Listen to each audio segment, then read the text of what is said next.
Que a taxa Selic subiu, todo mundo já sabe. Até pouco tempo atrás estava em 2%, gradativamente o pessoal foi aumentando, agora está em 6,25% ao ano. Então quando estava 2%, renda fixa pagando pouquinho, os rendimentos dos fundos imobiliários, mirradinhos, e com esse aumento que a gente está observando, a renda fixa começou a voltar a ser atrativa e os rendimentos dos fundos imobiliários também. Só que a gente não está aqui para falar de investimentos que pagam a Selic, a gente está aqui para falar de investimentos que pagam além dela. Quando eu falo para vocês escreverem os comentários aqui embaixo, é que eu leio todos eles. Por exemplo, aqui a Rita falando para fazer mais vídeos sobre fundos imobiliários, sobre renda fixa. O Alexandre Costa perguntando sobre fundos imobiliários high yield, né, que tem altos dividendos, se é uma boa opção para longo prazo, se não é. Só escrever aqui embaixo qual que é a ação, qual que é o fundo imobiliário, etc. Você que manda, cara. Pode ser um investimento específico, sei lá, fala da tal empresa, ou um tema.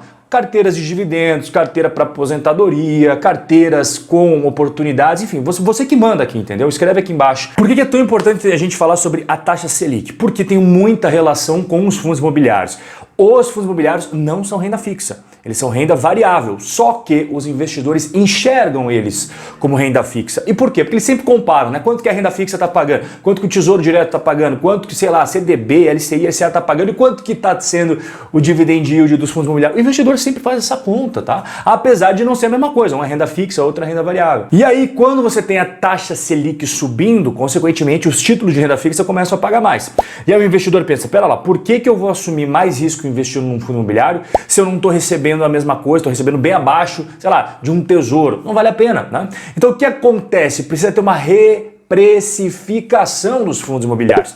Os fundos imobiliários, eles aumentam seus dividendos de duas formas. Quando os clientes, quando os inquilinos pagam os aluguéis mais altos, ou eles conseguem fechar mais contratos, elevar os valores, etc. E aí, consequentemente, isso é repassado para você como cotista. Você aumenta os aluguéis, consequentemente, aumenta o quanto vai receber de rendimentos. Ou abaixando o preço da cota. Por quê? Porque o dividend yield é uma coisa muito simples de você compreender. Qual que é o preço na bolsa comparado ao quanto paga de dividendo. Então, se o dividendo não sobe, porque não está aumentando os resultados, está flat, está ok, como é que faz para você ter uma readequação? Só com a outra ponta aqui, que é com base no preço. Então, o preço na bolsa tem que cair para que esse dividend yield fique atrativo. Então, você imagine um fundo imobiliário que é negociado a R$10 na Bolsa de Valores e paga 50 centavos todos os anos de dividendos. Então você tem um dividendo anual de 5%. Quando tinha uma Selic lá de 2%, o fundo imobiliário pagando 5%, a Selic 2%, está ótimo esse rendimento. Agora, com a Selic a 6,25%, esse daqui de 5% não passa mais a ser legal. Esse fundo imobiliário não é atrativo, a Selic está pagando bem mais, com menos risco. Então como é que faz para esse fundo imobiliário ficar atrativo novamente? O preço na bolsa tem que cair. E desde que as taxas de juros começaram a subir, o que aconteceu com os preços dos fundos imobiliários? Começaram a cair exatamente por causa disso que eu te expliquei. E a perspectiva é de continuar caindo, sabe por quê? Porque olha só, hoje, no momento que a gente está trocando essa ideia, o Banco Central, ele faz uma análise aí do que o pessoal do mercado está pensando e o pessoal do mercado está achando que a taxa Selic, na média, vai ficar aí 8,5%. E tem algumas instituições financeiras tradicionais que, inclusive, estão achando que vai chegar a 10%. Então aí, ó, Selic é 10%, inflação a 9% ainda em 2021. Se passar realmente do que o mercado espera, que é os 8,5%, sim, os fundos imobiliários vão continuar caindo, é normal. Esse é um movimento que acontece tanto no Brasil quanto no exterior, quando tem aí uma questão de fundos imobiliários com a taxa de juros do país em que eles se encontram. Mas em contrapartida, os fundos de papéis, que tem papéis atrelados a IGPM, IPCA, que são duas métricas de inflação, estão indo muito bem. E por que isso está acontecendo? Não, o IGPM, você pega os últimos 12 meses, mais que 30%, o IPCA nos últimos 12 meses batendo 10%. Então isso daí acaba impactando nesses papéis positivamente para os fundos que investem neles. Um desses fundos é o Maxi Renda, o MXRF11, que tem o objetivo de 80% da carteira em CRIs, que é um título de renda fixa. E vale a pena os CRIs, ou fundos de investimento imobiliário que investem em CRIs? Cara, tem que ver se faz sentido para você isso daqui, ó. Os CRIs são defensores em relação ao aumento da taxa de juros e alta da inflação.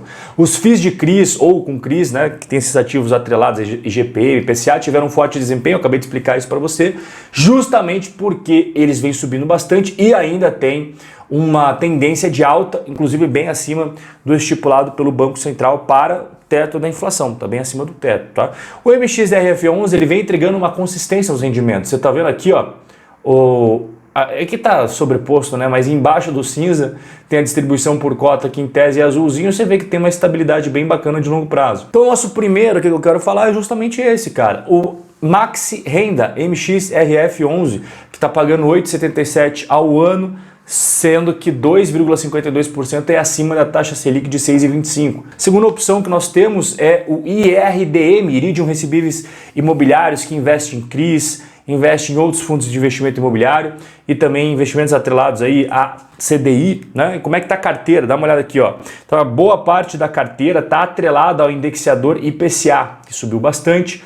Tem uma parte aí com IGPM, tem também uma parte que é CDI, que é, claro, total ligado com a taxa de juros. Então esses três vêm subindo bastante, né? IGPM, o IPCA, Selic, e isso acaba impactando positivamente nos rendimentos. Tanto é que ele está pagando atualmente 13,37% ao ano, que dá 7,12% acima da Selic. É uma gordura muito legal para o investidor. Terceiro, e esse daqui está pagando um valor muito interessante mesmo, é o HCTR11, né? O hectare. Então você vê, cara, que a rentabilidade mensal em alguns momentos acima ali de 1,5% ao mês, tá? Esse fundo aqui, ele tem dentro da sua carteira também a maior parte absoluta CRIs, ele investe em outros fundos de investimento imobiliário, tem um valor de quase 20% em caixa. Aqui é a mesma coisa, pessoal, os indexadores, né? Você vai perceber que tem uma similaridade entre os fundos imobiliários que estão pagando bastante, que investem em CRIs, a grande maior parte do patrimônio, atrelados a esses índices de IGPM, IPCA, Selic, que está dando bastante retorno positivo para os investidores aí nos últimos tempos. Esse daqui, olha o quanto acima da Selic ele está pagando. Ele está pagando 13,78% acima da Selic. Então a Selic é 6,25%, ele está entregando 20% ao ano. Isso é líquido, limpo na sua conta. Realmente é um valor bem interessante para o investidor. A quarta opção que nós temos aí é um outro fundo bem legal para você relacionado a papéis, que é o RECR11, tá? Eu não vou ficar sempre repetindo para vocês, porque a essência de todos aqui é a mesma. Maior parte investindo em CRIs, esses CRIs atrelados a esses índices que eu já expliquei para você, ele está pagando 14,45% ao ano. Também uma gordura muito boa acima da Selic, tá? 8,20% acima da Selic. E a última opção de hoje é o BCFF11, que é um fundo de fundos. Só que se você para ver a carteira dele, ó, 47% da carteira, quase metade, está investido em fundos de investimento imobiliário de CRIs. Tá? Então, uma coisa até legal que eu trouxe para você aqui é o que a gestão falou no último relatório. Abre aspas. Projetamos aumento desta representatividade dos fundos de investimento imobiliário de CRIs para os próximos meses, principalmente por meio da participação em ofertas restritas e pela aquisição direta de CRIs pelo fundo. Então o próprio BCFF11 falou que pretende continuar comprando cada vez mais, tanto fundos imobiliários que investem em CRIs quanto CRIs diretamente. Aqui está a carteira deles, carteira de FIIs de CRIs do BCFF11 é constituída indiretamente por mais de 3.200 CRIs investidos. É muita diversificação. E aqui embaixo, tá vendo os tickers, ó? KNIP, IRM, BTCR, enfim, tem vários aqui, inclusive alguns que eu até mencionei no vídeo de hoje. Então eu vou colocar não apenas o BCFF agora, mas todos eles compilados para você ver. Então dá uma olhada, aqui a gente tem o Maxi Renda, Iridium, Hectare, o RECR11, o BCFF. Aqui nessa coluna o quanto que ele está pagando de rendimentos anualizados limpos direto na sua conta e o quanto que está acima da Selic. Então eu separei para vocês aqui só fundos imobiliários que estão pagando bem acima da Selic para você ficar, ó, tranquilão. Não se esquece de comentar aqui embaixo o que você quer ver nos próximos vídeos e, é claro, soltando o dedo no like, se inscrevendo no canal e apertando no sininho para receber notificações de toda vez que eu postar conteúdos top quanto esse daqui. Um forte abraço, a gente se vê no próximo encontro.